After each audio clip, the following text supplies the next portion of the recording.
हंस विल्सडॉर्फ और रोलेक्स की कहानी 1821 में जर्मनी के शहर कुल्मबक में एक लड़का पैदा हुआ। नाम था हंस विल्सडॉर्फ। छोटी उम्र में ही माँ बाप गुजार गए।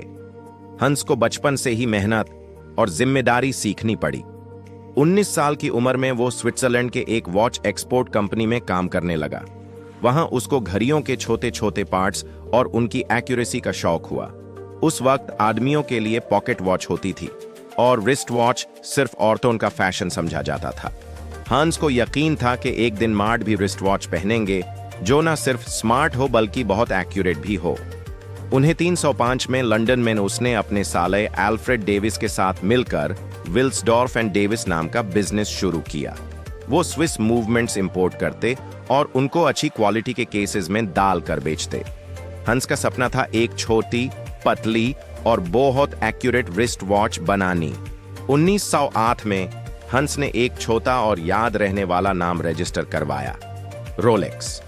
उसका कहना था कि ऐसा नाम हो जो हर जुबान में आसान हो, छोटी जगह पे लिखा जा सके और एक सेंस में बोला जा सके। लंदन की एक कैरेज में सफर करते करते उसके ज़ेहन में रोलेक्स का लफ्ज आया। हंस ने स्विस और इंग्लिश ऑब्जर्वेटोरीज में अपनी घड़ियों की टेस्टिंग करवाई। 1910 में एक रोलेक्स रिस्ट वॉच को सबसे पहला स्विस सर्टिफिकेट ऑफ क्रोनोमेट्रिक प्रिसिजन मिला। 1914 में क्यू ऑब्जर्वेटोरी ने रोलेक्स को क्लास ए प्रिसिजन सर्टिफिकेट दिया, जो सिर्फ समुद्री क्रोनोमीटर्स को मिलता था। यानी अब रिस्ट वॉच भी बिल्कुल समुद्री घड़ी की तरह एक्यूरेट थी। वर्ल्ड वॉर 1 के बाद टैक्स और करेंसी मसाइल की वजह से हंस ने रोलेक्स का हेडक्वार्टर जिनीवा, स्विट्जरलैंड शिफ्ट कर दिया। 1906 में हंस ने रोलेक्स ऑयस्टर लॉन्च की, दुनिया की पहली असली वाटरप्रूफ रिस्ट वॉच।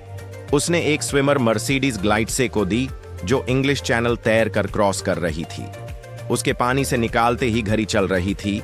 न्यूज में तस्वीर आई और रोलेक्स फेमस हो गया। 1801 में रोलेक्स ने परपेचुअल रोटर पैटेंट करवाया। यह पहला सेल्फ वाइंडिंग मैकेनिज्म था जो यूजर के हाथ के हरकत से अपने आप विंड होता था। फिर हंस ने एवरेस्ट के क्लाइंबर्स, पायलट्स और डीप सी डाइवर्स को अपनी घड़ियां दी ताकि वो उनको एक्सट्रीम कंडीशंस में टेस्ट करें। ऐसे फीडबैक से एक्सप्लोरर, सबमरीनर, GMT मास्टर जैसे मॉडल्स बने। हंस सिर्फ लग्जरी नहीं बल्कि रिलायबिलिटी और इनोवेशन का शौकीन था। उसने अपनी जिंदगी में एक प्राइवेट ट्रस्ट बनाया, हंस विल्सडॉर्फ फाउंडेशन, ताकि उसके बाद भी रोलेक्स का मुनाफा कंपनी और चैरिटी में जाए। इस वजह से आज भी रोलेक्स टेक्निकली एक नॉन प्रॉफिट फाउंडेशन के पास है। हंस की बीवी फ्लोरेंस 1944 में गुजार गई और हंस की कोई औलाद नहीं थी। हंस ने 6 जुलाई 1960 को जिनीवा में 57 साल की उम्र में दुनिया छोड़ दी। आज रोलेक्स सिर्फ एक घड़ी नहीं बल्कि एक सिंबल है प्रिसीजन, रिलायबिलिटी और प्रेस्टीज का। यह सब हंस विल्सडॉर्फ की विजन, मेहनत और हौसले की वजह से है। एक अनाथ बचपन से लेकर दुनिया की सबसे मशहूर वॉच ब्रांड तक का सफर। यह है हंस विल्सडॉर्फ और रोलेक्स की असली कहानी।